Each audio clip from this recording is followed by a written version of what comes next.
My son betrayed me, but it didn't happen in a single moment. It happened slowly, wrapped in trust, routine, and the quiet belief that family meant honesty. Christmas had always been sacred in my house. Ever since my wife Anna passed away, it became the one time of year I felt close to the life we used to have. I kept her traditions alive carefully. The same old radio sat on the counter, humming carols through slightly blown speakers. The same recipes came out every December, written in her handwriting and stained with years of use. The house smelled of pine and gingerbread, a combination that always made me believe things could still be whole again. The Christmas tree stood in the corner, its lights reflecting off ornaments collected over decades. Each one carried a memory. I paused at a crooked paper star, yellowed with age, something my son Daniel made when he was 6 years old. I straightened it gently, smiling despite myself. I had set the table for 5, myself, Daniel, his wife Lena, and their 2 children, Sophie and Lucas. I'd spent the entire morning cooking, roasting a turkey the way Anna used to, checking it obsessively, basting it slowly, pretending she was still beside me, correcting my timing. The meal wasn't just food, it was proof that I still had a family. When the doorbell rang, my heart lifted. I wiped my hands on a dish towel, smoothed my sweater, and opened the door expecting noise, laughter, kids rushing past me into the warmth. Instead, Daniel stood there alone. He didn't step fully inside. He didn't hug me. He kept one foot on the porch, keys clenched in his hand, already halfway gone. He said we needed to talk. His voice was flat, rehearsed. He told me Lena's mother was very sick. He said it was serious, complicated. He said they had to leave town that night and catch a flight early the next morning. As he spoke, his eyes kept darting away from mine. He checked his phone twice. I asked what was wrong with her. I asked which hospital she was in. I asked how long they would be gone. His answers were vague, rushed, incomplete. I told him dinner was almost ready. I told him the kids would be heartbroken if they didn't come in. I offered to bring the presents out to the car so they could at least have them on the trip. He snapped at me. He said I was making things harder than they needed to be. That sentence cut deeper than he realized. Minutes later, he was gone. I stood at the door watching his car disappear down the snow-covered street, the red taillights fading into the white. Inside, the house felt too big, too empty. The table was still set, the food still warm, the gifts still waited under the tree. Before the story continues, take a moment to subscribe to the channel and let us know in the comments where you're listening from. That night stretched endlessly. I moved from room to room, turning lights on and off, unable to settle. Christmas music played softly in the background, cheerful in a way that felt cruel. I sat at the table long after the food went cold, staring at the empty chairs, replaying Daniel's words over and over. My thoughts kept drifting to the money. 3 weeks earlier, Daniel had called me late at night. His voice had been urgent, strained. He said Lena's mother needed surgery. He said insurance wouldn't cover everything. He said they were desperate. I didn't hesitate. I drove to the bank the next morning and transferred $10,000. Years of careful saving gone in a few signatures. I told myself that was what family was for. Late that night, unable to sleep, I picked up my phone. I don't usually scroll through social media, but something compelled me to open it. I moved past photos of neighbors' decorations and church bake sales until I saw Lena's name. The photo loaded slowly. When it did, my breath caught. There they were, Daniel, Lena, her mother, Sophie, and Lucas, all of them smiling under bright Hawaiian sun. Palm trees framed the image. Blue water stretched behind them. Lena held a drink with a tiny umbrella. The caption talked about family time and unforgettable memories. They weren't in a hospital. They weren't caring for anyone. They were on vacation, and they were using my money to pay for it. My hand shook as I called Daniel. He answered annoyed, not apologetic. When I asked where he was, he repeated the lie. When I told him I'd seen the photos, he accused me of spying, of being clingy, of overreacting. He said it wasn't my business. Then he hung up. I stood alone in the living room, staring at Anna's photo on the mantel. She used to tell me I trusted too easily, that I gave too much. That night, I finally understood what she meant. Christmas morning came quietly. No laughter, no children tearing into gifts, just silence and cold coffee.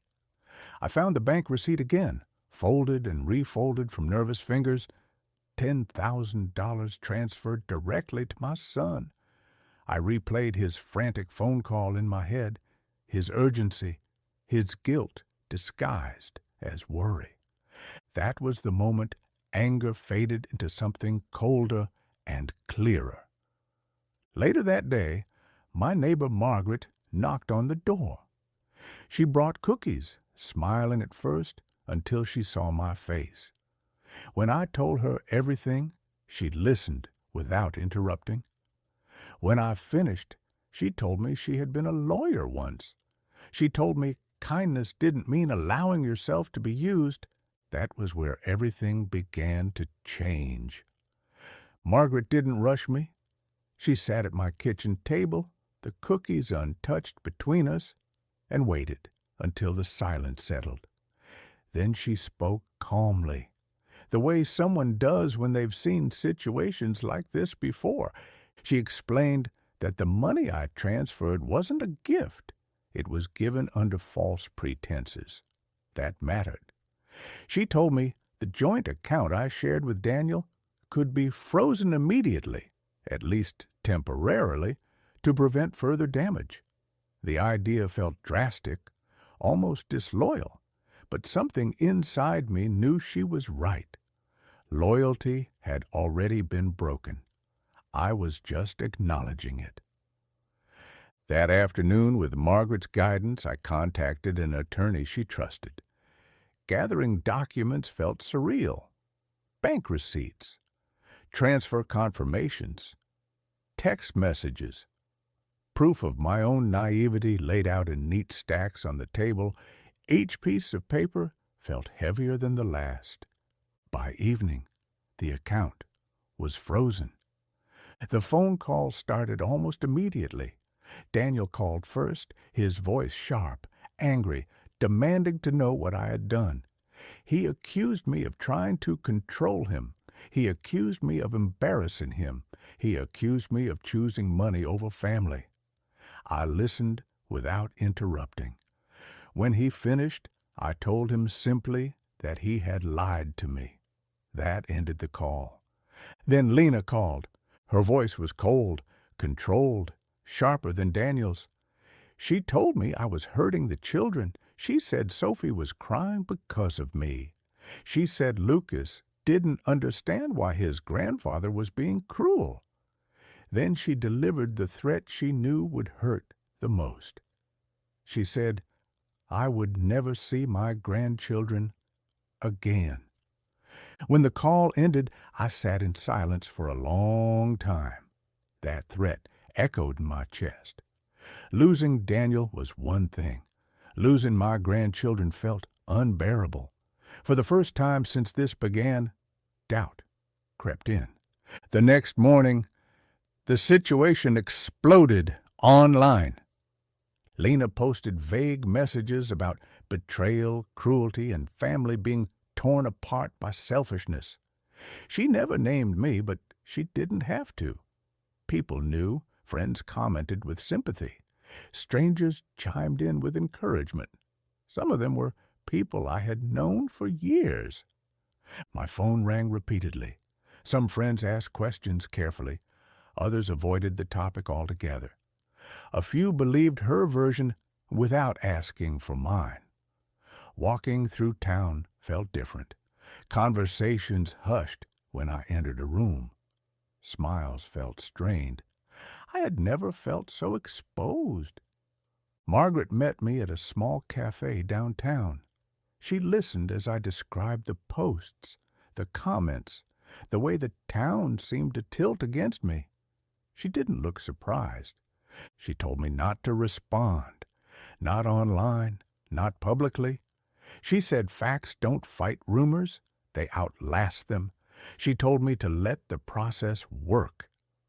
That night, my phone buzzed with a message that stopped me cold. It was from Sophie. She asked if she could call me.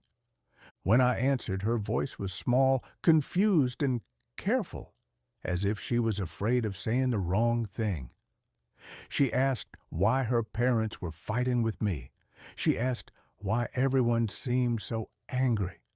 I chose my words carefully. I didn't attack her parents. I didn't assign blame.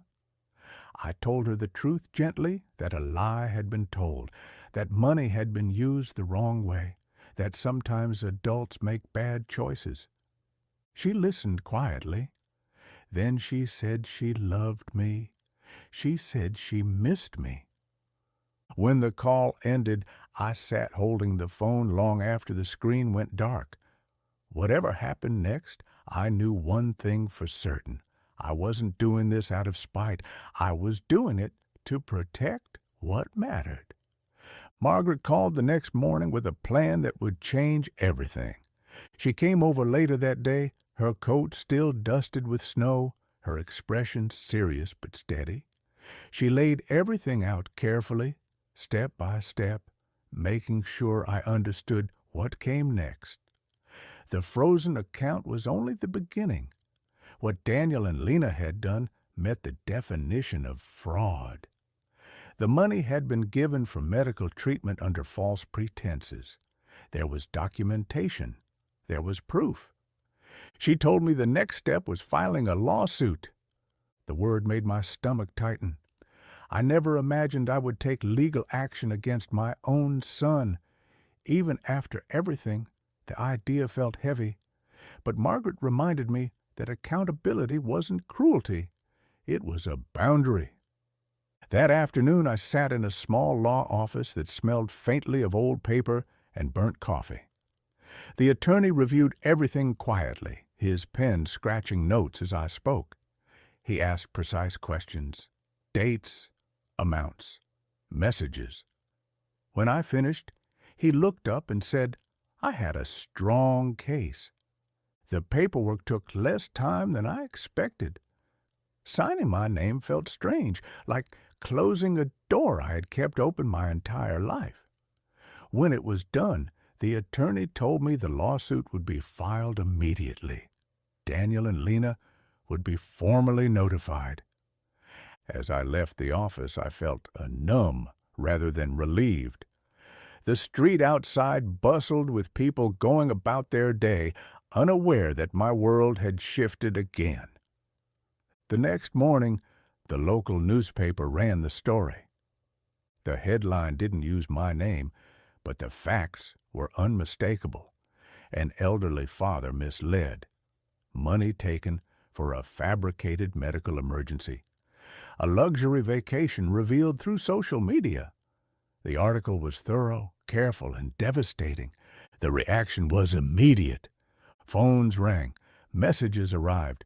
Neighbors who had avoided me days earlier now reached out cautiously. Sympathy replaced suspicion. The online comments shifted tone.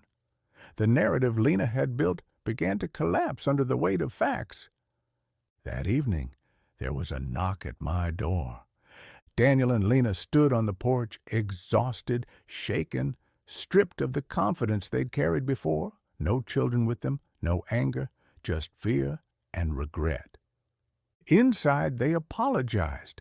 They said it had gone too far. They said they hadn't meant to hurt me. They promised to repay the money. They begged me to drop the lawsuit. I listened quietly. I let them finish. Then I told them the truth. I said I would drop the case, not because they deserved forgiveness, but because I was done living inside their lies.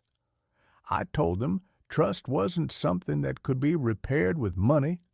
I told them I needed distance. They left without arguing. When the door closed, I sat alone in the living room, the Christmas tree lights still glowing softly in the corner. For the first time since Christmas, the silence didn't feel crushing. It felt earned. Later that night, Margaret invited me over for dinner. She handed me an envelope. Inside were 2 plane tickets to Hawaii.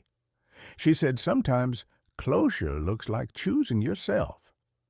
Weeks later, we stood on a real beach, listening to real waves roll in. The sun dipped low on the horizon, painting the sky in colors I hadn't noticed in years. I felt lighter, freer. Before we left, Sophie had slipped a small note into my bag. She wrote that she loved me, that she was proud of me. That mattered more than any apology. If you enjoyed this story, please like the video, subscribe to the channel, and share your thoughts in the comments.